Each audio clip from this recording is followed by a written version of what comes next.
Este é o Eduquê, podcast em português que promove a partilha de conhecimento qualificado por ativistas e académicos sobre questões atuais de educação. Eu sou Rui da Silva. E eu sou Cláudia Moreira. Hoje iremos falar sobre migrações, alterações climáticas e educação. A nossa convidada, partindo do caso da Guiné-Bissau, mostra como as populações costeiras e insulares daquele país continuam a preferir não migrar, mesmo quando confrontadas com os efeitos das mudanças climáticas e da degradação ambiental. Esta coisa de falar de resiliência e de resistência, sim, vem neste sentido de não de opor a ambos, mas de ir buscar a ideia de resistência como para trazer aquilo que é o movimento de base, algo que parte a partir da comunidade, torna-se possível a partir dos laços de solidariedade, através das relações que são estabelecidas ao nível da comunidade e das redes que as pessoas conseguem construir. E estes atos de resistência podem ser vistos de duas formas. A resistência pode fazer enfraquecer o poder ou podem ser atos que acabam por fazer parte da vida destas pessoas. Connosco temos Cláudia Santos, consultora e investigadora independente e doutora em alterações climáticas e políticas do desenvolvimento sustentável. Cláudia Santos, seja bem-vinda ao Eduquê. Obrigada. Cláudia, minha xará, por sinal, o que nos chamou a atenção e que motivou o nosso convite a você para que você esteja conosco hoje, tem a ver com um artigo que você publicou, que traduzindo o título, Nasci aqui, vou morrer aqui, alterações climáticas e decisões de migração na zona costeira e insular da Guiné-Bissau. E a gente queria começar a nossa conversa a partir do que esse teu texto nos ajuda a entender sobre a relação entre as alterações climáticas e os fluxos migratórios. É possível estabelecer uma relação linear entre esses dois fenômenos, Cláudia? Conta pra gente, em específico, no caso que você investigou da Guiné-Bissau. Sim, então este artigo está enquadrado dentro da minha tese de doutoramento e assim como toda a minha tese teve como objetivo desconstruir aquilo que são discursos deterministas naquilo que diz respeito a esta relação entre migrações e alterações climáticas. E quando comecei o meu doutoramento em 2017, ainda havia poucos investigadores que criticavam se de facto era útil tentar-se constantemente estabelecer esta relação linear, aquilo que nós chamamos causalidade. E diziam também que esta era uma tarefa praticamente impossível, porque estabelecer que alguém se movimenta apenas por motivos climáticos é muito redutor, pois há sempre outros motivos, sejam socioeconómicos, políticos, familiares, que levam a que uma pessoa acabe por migrar. Mas também esta causalidade não acrescentava nada às populações ou às pessoas em questão, neste caso aos migrantes e refugiados, porque na realidade até os prejudica quando atribuímos rótulos como migrantes climáticos, refugiados climáticos, porque estas pessoas acabam por não se identificar com estes rótulos. E também não era representativo daquilo que é muitas vezes o desejo destas populações face às migrações. Então, para desmistificar esta ideia de que num futuro próximo seríamos, eu quando digo seríamos, falo aqui do Ocidente, do continente onde eu vivo, na Europa, seríamos invadidos por migrantes ou refugiados climáticos. E então, para desmistificar isto, utilizei a Guiné-Bissau como caso de estudo.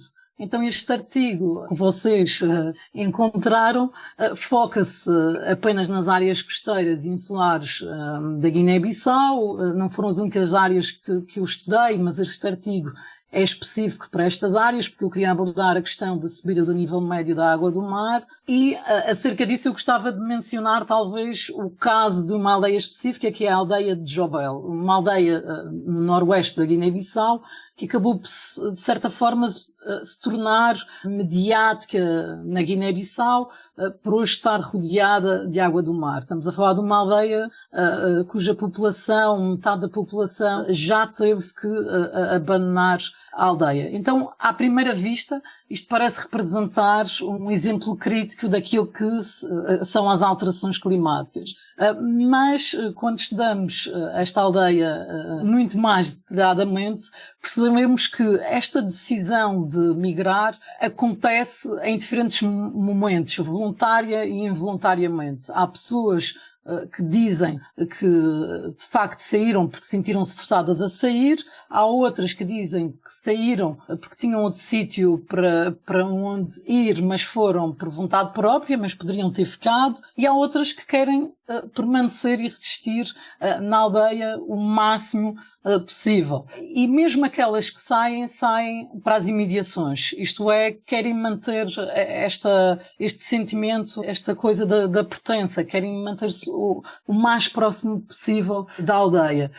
Portanto, quando falamos destas relações lineares, e depois há aqui toda uma complexidade, se a subida da água do mar é de facto totalmente devido às alterações climáticas causadas pelo homem. Há aqui outras questões que têm a ver com aquilo que são as marés vivas, que há momentos do ano em que são mais intensificadas que outros, como é que isso tem mudado, e isso não é algo que é muito claro em termos da ciência das alterações climáticas. E, portanto, eu tenho sempre muita cautela em atribuir, seja qual for a causalidade, às migrações.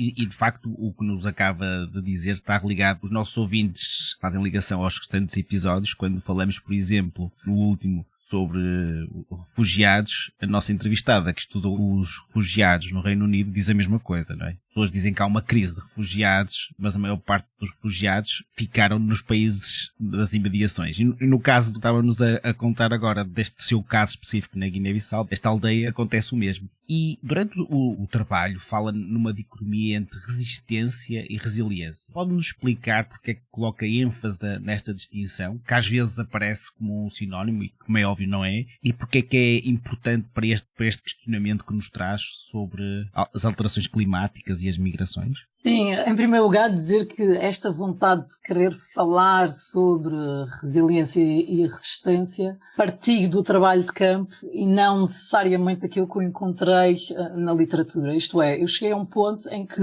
eu passei muito tempo a falar sobre aquilo que faz as pessoas vulneráveis e percebi que muito pouca gente fala na Guiné-Bissau sobre esta questão da resistência, como é que as pessoas vivem e sobrevivem nestes locais. Até existe uma palavra em crioulo, que é esta ideia de coitadeza, que foi escrito por um autor, penso que é um autor guineense, agora não me recordo do nome, mas que fala muito sobre esta coisa dos coitados, não é? E desta necessidade de superar esta ideia de coitadeza e de falar da pobreza e da vulnerabilidade e realçar então esta resiliência ou resistência, se assim queiramos dizer. Então, tem havido muito questionamento, sobretudo por parte de académicos que trabalham na área dos estudos sobre desastres, sobre aquilo que é a palavra resiliência. Há vários investigadores que falam sobre como é que esta palavra tem sido apropriada, neoliberalizada, para evidenciar a ideia de que as pessoas são simplesmente passíveis de serem resilientes e que isto é uma coisa fácil de lhes atribuir. E vemos isto muito na Guiné. Muitos projetos, não só o nome dos projetos na Guiné-Bissau, colocam sempre esta ideia da resiliência, não é?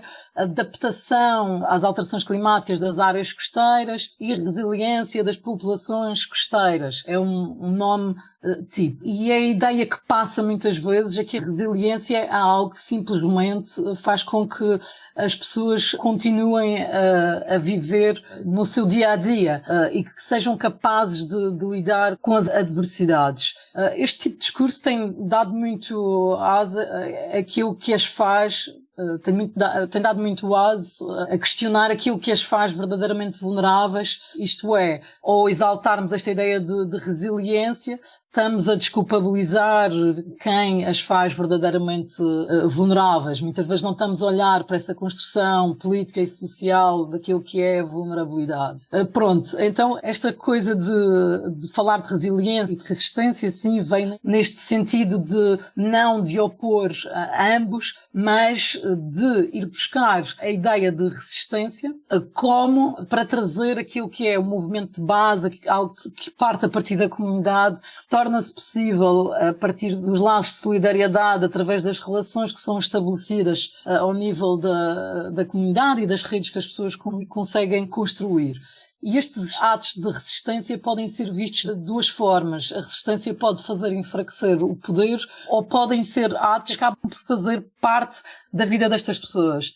E as pessoas não chamam necessariamente estes atos de resistência, não é? Esta também é uma leitura minha, assim como é uma leitura destes investigadores que trabalham na área dos desastres. Mas eu gostava de dizer que para a Guiné-Bissau, já o Amílcar Cabral falava dos vários tipos de resistência e não falava apenas da resistência na luta armada, mas falava da resistência económica, da migração e da resistência cultural. Portanto, eu vejo isto como uma continuidade naquilo que é na sociedade guineense face a todas as adversidades que os guineenses têm que enfrentar no seu dia-a-dia. Portanto, neste caso, eu também já tive tempo desde este artigo para maturar esta ideia de que é resiliência e o que é resistência e de não tentar opor estas duas ideias, mas fazer com que quem usa a palavra resiliência, que a use de uma forma crítica e que pense de que forma é que a está a usar e que a resiliência seja algo que resgate e recupere esta ideia de força e de agência que os guineenses têm. É interessante a gente pensar esses processos, né, de ressignificação de termos que muitas vezes determinados conceitos são usados de forma acrítica, sem se pensar muito as implicações de uso das palavras. Afinal de contas, elas importam, elas têm peso, né?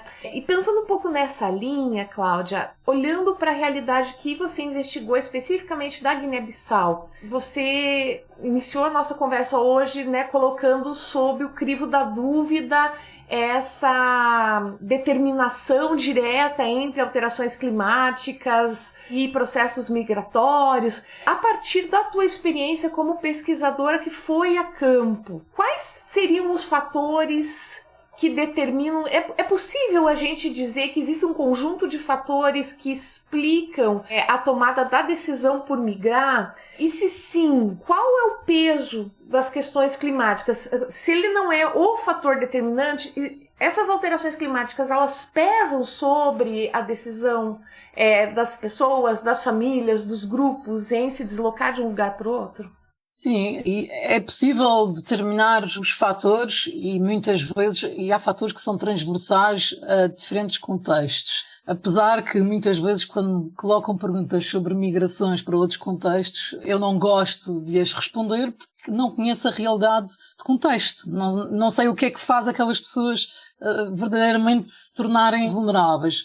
Mas alguns destes fatores que são transversais, por exemplo, esta questão da pertença, do apego ao lugar, da importância da cultura e da religião, e daqui falo mais das tradições animistas. E isto faz com que as populações queiram continuar naquele lugar. E a Guiné-Bissau é um país multiétnico, não é? Quando uma etnia tem que se deslocar, ou pensar nesta possibilidade de ter que se deslocar e ir viver com uma etnia com costumes completamente diferentes, isto pode ser muito difícil para umas etnias mais do que outras, apesar que isto acontece no contexto urbano, mas mesmo no contexto urbano as pessoas organizam-se dentro daquilo que é familiar para elas. Mas sim, a educação para os mais jovens e a falta de emprego são, de facto, fatores determinantes naquilo que é as aspirações, aquilo que é a vontade deles saírem do país. Isso é completamente inegável. Quem vai à Guiné-Bissau ouve isto muito da parte dos jovens. Esta ideia, eu quando digo esta ideia de ficar e morrer aqui, é preciso contextualizá-la dentro das alterações climáticas, porque aquilo que eu estou a desafiar é as pessoas não se vão mover por aquilo que nós dizemos, pelas questões climáticas. Mas você também perguntou qual é que é o peso das alterações climáticas em tudo isto. Há locais em que, e agora vou falar sobre aquilo que é a migração sazonal. Isto é, há zonas, sobretudo nas zonas rurais da Guiné-Bissau, algumas etnias fazem mais do que outras, movimentam-se para o Senegal e para a Gâmbia, sobretudo para estes dois países, mais do que a Guiné-Conakry, porque a Guiné-Conakry não usa o CFA e isso traz uma desvantagem, e movimentam-se sobretudo para o Senegal e para a Gâmbia temporariamente, e normalmente fazem durante a época da seca e voltam durante a lavoura, isto é, estamos agora a entrar em maio, vai começar a época das chuvas e esta população mais jovem, ou eu diria até os 40 e tal anos, depois volta para a aldeia para ajudar na lavoura. Ora se e isto é percepcionado pela população de uma forma muito geral na Guiné-Bissau, de que a época das chuvas encurtou de 6 para 4 meses. Se a época das chuvas é cada vez mais curta, isto vai ter um impacto nesta migração sazonal. Significa que, muito provavelmente, o tempo que é passado no Senegal e na Gâmbia acaba por ser maior. E isto foi-me comunicado por jovens do interior, sobretudo da região de Gabu, que é uma região mais árida na Guiné-Bissau. Portanto, sim, as alterações climáticas têm esse impacto, mas eu queria dizer que quando eu questiono as populações locais acerca de... E as perguntas que eu faço são muito simples e muito diretas. Vou dar um exemplo. Então, agora chove menos. E porquê é que você acha que chove menos? E alguém vai responder porque cortaram a nossa floresta. E isto são exemplos muito concretos. Ou porque é que a água não está tão disponível agora nesta região? Antes havia água no rio, hoje não há, nem na época das chuvas, nem na época da seca. O rio não é navegável. Porque construíram uma barragem no Senegal e a água não chega à Guiné. Não há qualquer acordo transfronteiriço entre os dois países. E, portanto, todos estes motivos dos quais a população vai falando são questões políticas, são ações, são decisões tomadas pelo homem e conseguem ser muito contextualizadas. Não são abstrações como muitas vezes nós olhamos para as alterações climáticas como algo que está ali, que vai acontecer, mas que muitas vezes não conseguimos traduzir em exemplos concretos talvez na nossa realidade para muitos de nós ocidentais. Obrigado por essa contextualização. Só para referir, quando a Cláudia refere CFA, é a moeda que é usada na sua região, e também para dizer aos nossos ouvintes que há outros episódios sobre a Guiné-Bissau. Se querem ouvir também sobre a Guiné-Bissau, temos o episódio 11, 14 e 18 que abordam temas como educação e religião, a educação de jovens e adultos e também as questões mais históricas da educação e da Guiné-Bissau, e que ouvirem esses episódios acho que vão conseguir perceber melhor o que a nossa entrevistada disse até agora. E a nossa próxima pergunta está relacionada muito mais com os outros episódios e, como é óbvio, podem achar estranho que um país, os nossos ouvintes, não é? Podem achar estranho que um país mais periférico como a Guiné-Bissau está muito representado no nosso podcast. Tem a ver também com o meu interesse pessoal, não é? Com o meu foco da minha investigação é sobre a Guiné-Bissau. E quando nós olhamos para alguma da investigação produzida, principalmente quando falamos nos camponeses e no meio rural, às vezes alguns autores identificam que a educação é um fator que contribui também para essa migração do setor agrícola, não é? Dos camponeses do setor agrícola para o setor não agrícola. O que é que a sua pesquisa, a sua investigação nos diz sobre isso? E também esta investigação mais recente agora, não é? Que nos estava a falar, que tem também mais para a zona também de Gabu, que é a zona leste, tem uma fronteira maior e mais porosa com os países vizinhos. Sim, a investigação na Zona Leste foi feita na mesma altura do que as zonas costeiras. Agora, neste preciso momento, eu estou a estudar um local em particular, em Bissau, mas continuo a abordar as alterações climáticas, mas um bocadinho diferente. Mas, sim, a educação tem um peso e, sobretudo, os mais velhos falam muito da educação e de como a educação é vista, por um lado, de uma forma positiva, porque sim, querem ver os seus filhos a se formarem, a terem mais estudos do que aquilo que os próprios pais tiveram, mas os mais velhos muitas vezes veem isto como um problema à sua própria sobrevivência. Porque em muitas destas zonas costeiras, não só nas zonas costeiras, em toda a Guiné-Bissau, sobretudo rural, é preciso mão de obra para trabalhar a terra. E as pessoas não sobrevivem sem trabalhar a terra. E, portanto, uma questão Aliás, eu estive recentemente na Guiné-Bissau e fui assistir à construção de um dique. A construção de um dique é feita para proteger os arrozais da água do sal, de certa forma, para compensar a água doce com a água salgada, e havia muito poucos jovens na construção do dique, nesta altura, porque a maioria está a estudar ou sair para trabalhar. E deslocaram-se, muitos deles deslocam-se internamente para estudar, e não é apenas para a capital, porque em muitas destas aldeias as escolas vão até a 4ª classe, até o 6º ano. Isto significa que uma criança com 10 anos muitas vezes tem que abandonar a casa dos pais para poder perseguir os estudos, para ir 50 quilómetros além e prosseguir. E então vão para a casa de familiares que as acolhem. Mas sim, eu acho que a educação, a meu ver, como um processo, e eu vejo isto como um processo natural, sair da agricultura para outros setores, porque nós também o fizemos o mesmo aqui, não podemos pensar que a Guiné-Bissau vai ter outro resultado. Quanto mais estudos as pessoas têm, mais querem se dedicar a outras atividades que não a agricultura. Enfim, hoje em dia está um bocado contestado, porque muita gente quer regressar também à questão agrícola. Mas também há pessoas que foram estudar, também tenho casos de pessoas que foram estudar a Bissau e voltaram, porque perceberam que preferem um mundo rural e querem cultivar e preferem estar ali do que na cidade. Muitas vezes dizemos que a cidade é a melhor solução, para algumas pessoas não é. Portanto, tenho muito cuidado com as generalizações, também não vou dizer que a educação faz totalmente com que as pessoas queiram sair deste setor agrícola, até porque na Guiné-Bissau há muito sentido de responsabilidade pela família. As pessoas voltam para trabalhar no campo porque entendem esta necessidade de ajudar os mais velhos, de ajudar a família e de estar presente. E, portanto, voltam, nem que seja por 3 meses, para fazer esta época da lavoura.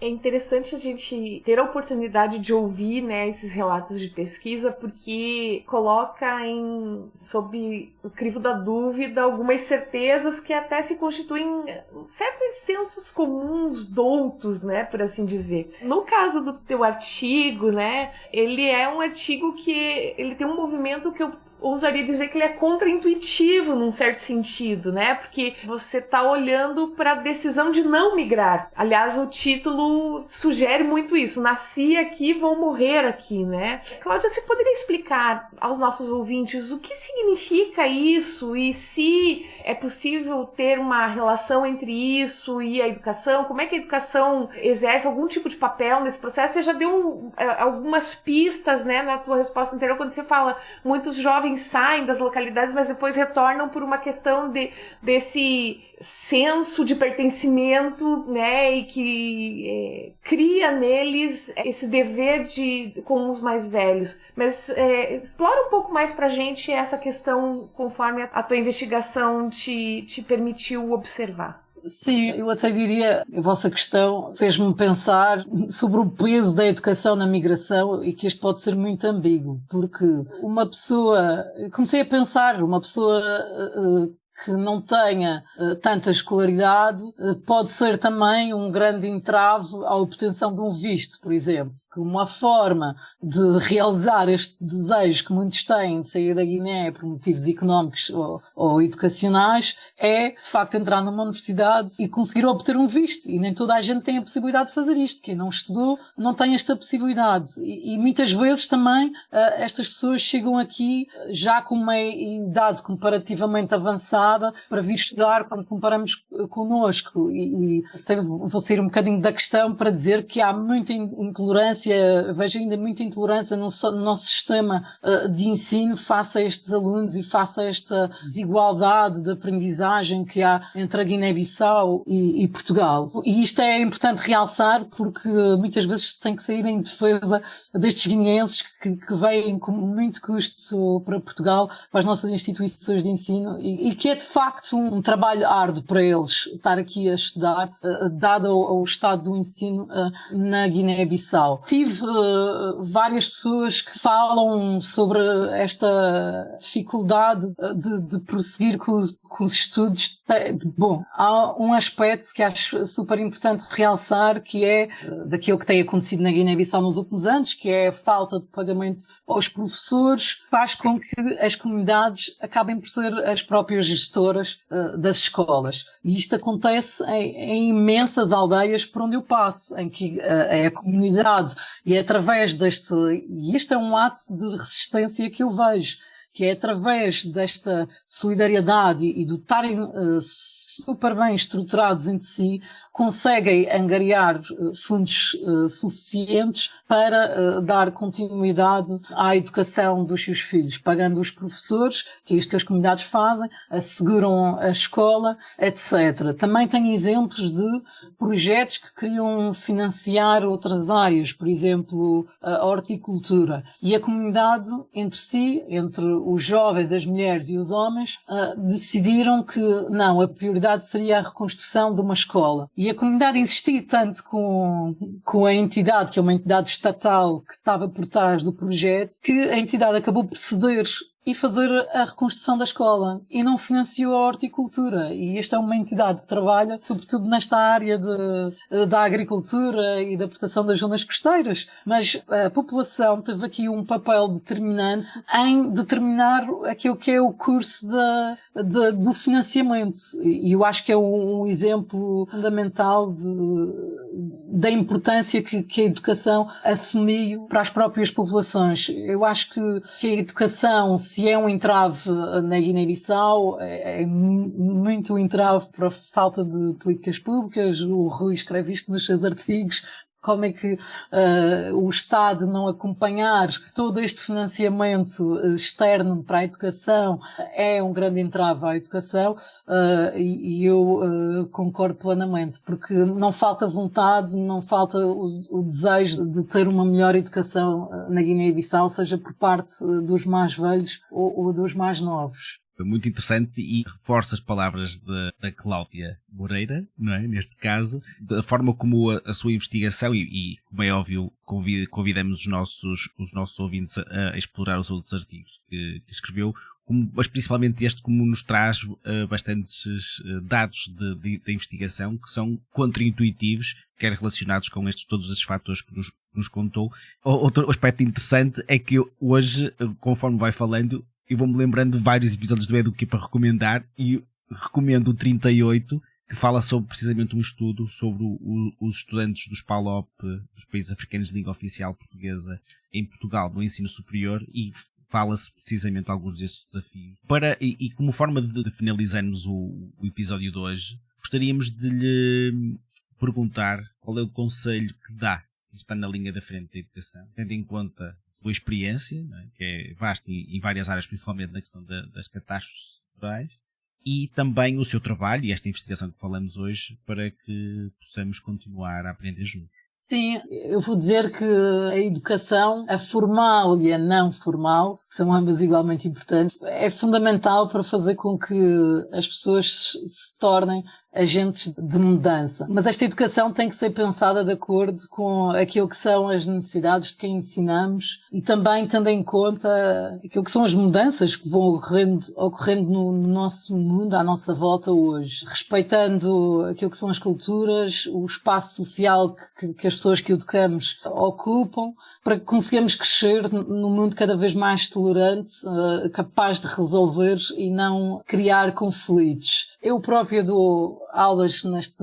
sistema de educação não formal a refugiados que chegam e que estão num país de destino, e o nosso objetivo tem sido este, de os tornar atores de mudança. Não lhes dizendo o que fazer, mas educando de acordo com aquilo que são os projetos de vida, aquilo que são os interesses, aquilo que eles querem fazer nas suas comunidades de origem ou nas comunidades onde estão agora. Mas aquilo que acreditamos e que eu acredito, e portanto estou com esta, é uma ONG, é que essa mudança tem que começar dentro de cada um de nós, porque temos que ser capazes de facto de ensinar e temos capazes de ser aquele conhecimento que queremos passar.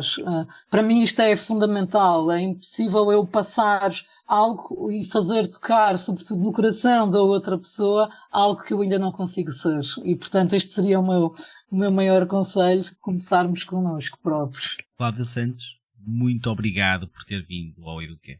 Muito obrigada pela oportunidade. Podem aceder ao trabalho que falamos hoje na descrição deste episódio.